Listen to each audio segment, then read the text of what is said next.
Start. నమస్తే అన్న. నమస్తే అండి. పేరన్న? నా పేరు అంకం రాజు. రాజుగారు, ఇప్పుడు మన కేసీఆర్ ప్రభుత్వం చూసాము, ఇప్పుడు రేవంత్ రెడ్డి గారి ప్రభుత్వం కూడా చూస్తున్నాం.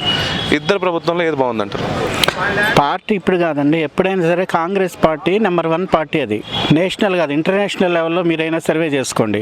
కానీ పార్టీలో నాయకులు మంచోళ్ళు కాదు, దాంట్లో కరెక్ట్గా చేయరు వాళ్ళు ఎవరు పనులు. దేనికి దానికి లింకులు పెడతారు, అన్నీ అడ్డంకులే దానికి. కేసీఆర్ గారిని అట్లా చేయలేదు. ఆయన క్లారిటీగా తీసుకున్నాడు, తెలంగాణను తీసుకొచ్చాడు. ఆ సబ్జెక్ట్ మీద 10 సంవత్సరాలు చేశాడు. తర్వాత కూడా మూడోసారి నేను వస్తాను అనే ధీమాతో కొన్ని విషయాల్లో కొన్ని చిన్న మిస్టేక్స్ జరిగినాయి. ఇప్పుడు కాంగ్రెస్లో మన వ్యతిరేకత స్టార్ట్ అయిందంటారు సార్? ఆ వ్యతిరేకత అనేది ఉందండి జనాల్లో. ఇప్పుడు ఫ్రీ బస్సు పెట్టాడు, దేనికి అవసరం ఫ్రీ బస్సు? దాని బదులు జిఎస్టీ రేట్లు, నూనె, ఉప్పు, పప్పు, చింతపండు అవన్నీ రేట్లు తగ్గించండి, ప్రతి ఒక్కరికి యూజ్ అవుతాయి కదా. కరోనా వచ్చినప్పుడు పెంచారు, కరోనా అయిపోయి కూడా 4 సంవత్సరాలు అయింది, ఇప్పటి వరకు కూడా ఇంకా రేట్లు తగ్గిరా దానికి? జిఎస్టీ రేట్లు తగ్గించండి, ప్రతి ఒక్కళ్ళు కూడా ఉపయోగపడుద్ది కదా. పూర్ ఫ్యామిలీస్ ఉన్నాయి చాలా వరకు ఇప్పటికి కూడా, తినడానికి తిండి లేకుండా, ఉండటానికి ఇల్లు లేకుండా ఉన్నవాళ్ళు చాలామంది, 90 కోట్ల మంది ఉన్నారు. వాళ్ళందరికీ అవి కట్టించండి, అవి ఇవ్వండి. ఆ సదుపాయాలు ఇస్తే, జిఎస్టీ తగ్గిస్తే అసలు ఈ ప్రాబ్లమ్స్ ఉండవు కదా. మెయిన్ ఇప్పుడు ఇందిరమ్మ ఇళ్ళని కట్టిస్తున్నా అంటున్నారు సార్ రేవంత్ రెడ్డి గారు మొన్న, దానిపై మీ ఒపీనియన్ అంటే మళ్ళీ నెక్స్ట్ అయితే కట్టడానికి ఛాన్సెస్ ఉండే.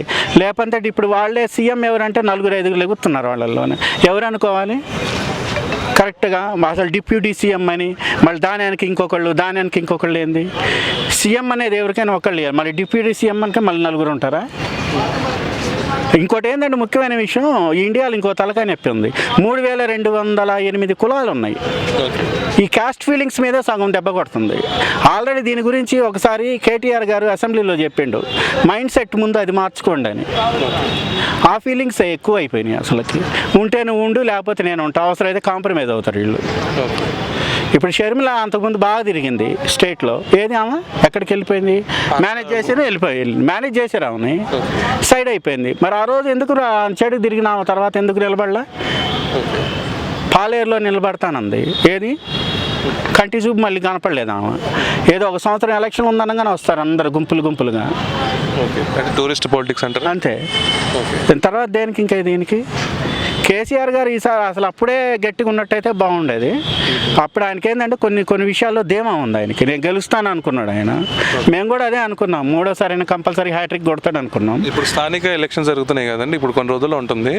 ఇప్పుడు స్థానిక ఎలక్షన్స్లో ఏ పార్టీ ఎక్కువ సీట్స్ వచ్చే ఛాన్స్ ఉంది? 50-50 ఛాన్స్ అండి అది. ఒక్కసారి మిస్ అయిన తర్వాత ఏదైనా సరే గోల్ తట్టుకొని మళ్ళీ యువతలకు రావడం చాలా కష్టం. అది మనం ఇక్కడ కూర్చొని మనం అనుకున్నంత ఇది కాదు. పైగా వాళ్ళకి మళ్ళీ ఆ పార్టీ ఈ పార్టీ వాళ్ళకి కొన్ని లింకులు ఉంటాయి, మళ్ళీ సరి చేసుకుంటే రావాలి కదా. ఇప్పుడు అసెంబ్లీలో బ్రహ్మాండంగా అరుచుకుంటారు, సాయంత్రం ఈ టయానికి చక్కగా ఏ బారుల్లోనో ఎక్కడో చాటు బ్రహ్మాండంగా మాట్లాడుకుంటారు వాళ్ళు. ఇలా అరిచానులే ఏమనుకోబాకంటే రేపు పొద్దున్న నేను అరుస్తానులే అంటాడు. మొత్తాన్ని సిండికేట్ గవర్నమెంట్ నడుస్తుందంటారా? కొన్ని విషయాలు నడుస్తుంది. 40% అదే ఉంది. సర్వేలు మీరు చేయండి అసలుకి. ఇప్పుడు మన ఈ మధ్య ఒక పిక్చర్ వచ్చింది భారతీయుడు 2లో, స్వతంత్రం వచ్చి 78 సంవత్సరాలలో 1000 లక్షల కోట్ల అవినీతి జరిగిందన్నారు. 1000 లక్షల కోట్ల అవినీతి, దాంట్లో 50% బయటికి తీయండి, ఎంతమంది జీవితాలు బాగుపడవు? మొత్తానికి అయితే ఇక్కడ ఏ గవర్నమెంట్ వస్తుంది అనుకుంటాను నెక్స్ట్ వస్తే కేసీఆర్కి ఛాన్సెస్ ఉన్నాయి. అంటే 50, అది కూడా గట్టి కష్టపడి తిరిగితే వస్తానులే అనుకో, పోయినసారిలా తిరిగితే మాత్రం రాడు. ఇక రేవంత్ రెడ్డి గారి స్కోప్ టఫే, ఆయన గారిది కూడా టఫ్గానే ఉంది. కానీ వ్యతిరేకత ఉంది రేవంత్ రెడ్డి గారికి. అసలు ఉచిత బస్సుల బదులు శుభ్రంగా జిఎస్టీ రేట్లు తగ్గించేసి అవి పెంచితే శుభ్రంగా సామాన్య మానవులకి చాలా వరకు ఉపయోగపడుద్ది. ఓకే అండి, థ్యాంక్ యూ సార్.